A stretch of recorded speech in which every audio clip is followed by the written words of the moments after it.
Hello again, everyone. Right, so we're doing another can today. We have green can to do. Yeah. I've given him a spray all over of Caliban green. So first step is maybe to go into those bits and miss it. There's only really that I think where I've missed one of the tires, but not a massive problem with that. So yeah, Caliban green. Then I've got my various colours here that I'm going to use. So I have 13 camera shade for the wash, as you can about. Warpstone glow, which it turns out I actually bought a second one of these of because I was a pillock and didn't check my paints before ahead of my new project. Lead belcher, as always, for the metal. Wire flesh, which I'm going to highlight up after the Earthonian, probably just on the edges or something. Bit of black, red. And then metals I'll be using will be lead belcher and probably a bit of mithril silver for a bit of detail. And yeah, so let's get on. So this is the big shooter can. It's the one I first put together. So it's one that took the longest to put together because I was trying to work out how to do things. I think everything quite glued down. I was going to try and pin the arm, but I never really worked out how. I do quite like his little shoulder pads, so they're quite cool. But yeah, so there you go. We'll get cracking. Right, hello, we're done. And we're done for once. We've actually done this in one sitting. Might be good, it might be bad. I don't think it's usually snubbed upon is when you finish painting something in one sitting. But I think I've done alright, to be honest. I think I've done a bit of speed painting on it. So, here we are, looking at the latest one. Should we get a light on him if we need to? So, this is very green.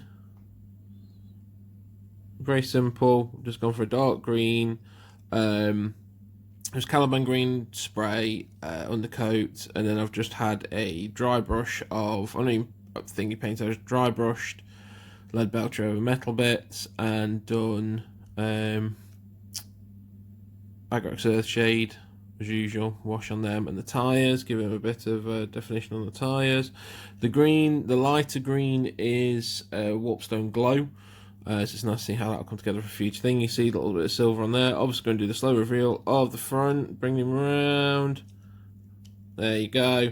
My terrible attempt at a star there on the front. It should look like a Heineken can, because this is Heineken to go with Foster's and Red Stripe. That is a really awful star, but it looks more like a starfish, really, but still. But yeah, so I don't know if you can see, bring the light on a bit more. So you've got the darker green there, the lighter green. I've left the lead belcher spikes on top unwashed, give it a standing out. Picked out a few little of the rivets, and then the front's a bit messy, I guess, where the paint's done it so that the paint's worn off from running over people. But yeah, so I mean, did him in the one sitting today. He's now finished and battle ready, so he's number 3 and done. Again, I don't think there's anything wrong with doing a bit of speed painting. There's plenty I can come back to. I mean, like you can see there, you can see a little panel. That's not. I must have got a bit of paint on that from a finger. I can come back and do that if I want to. Do a bit of highlighting.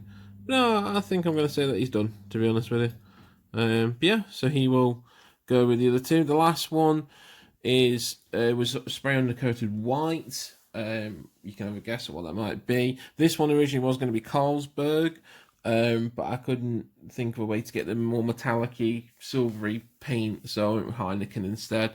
Hopefully I've done it all right. But yeah, and then that'll be, last one will be Mr. White. I almost said the name there, Mr. White can to do. And that'll be the 4 kilo cans done. Obviously, recent announcement of the new edition of 40k, 9th edition. I don't know what's going to happen with points values. I don't know what's going to happen if I can still have all 4 of them in the same group, if it's weapon options. We don't know yet, unfortunately. But, you know, worst comes to worst, I can still play using 9th edition rules. The rules haven't gone anywhere. You know, if I'm playing here at home, even if I'm playing at War of the World, it won't matter too much. These guys are currently a jump ahead anyway through 1,500 points. these guys will be including a 1500 point army as opposed to a 1000 point army. I've not even got a 500 point army started yet, finished yet, because I've still got the yellow team bikers and the HQ guy to do. But still, there you go. Next project after these I'm working on, I am actually going to start on Blackstone Fortress. So I'm going to be doing a what's inside video because it's still in shrink wrap. I've picked up a couple of the expansions. You can probably see them just off camera here. My lovely wife helped me pick up a couple of expansions. We're going to do a bit of speed painting for them as well because I want to play that game, but I also want to fully paint it. And the final expansion has been announced for that, so I'm going to start buying them up and getting them painted. But for now, that's everything for the Mr. Heineken done. Thank you very much for watching. I'll see you again in my next one.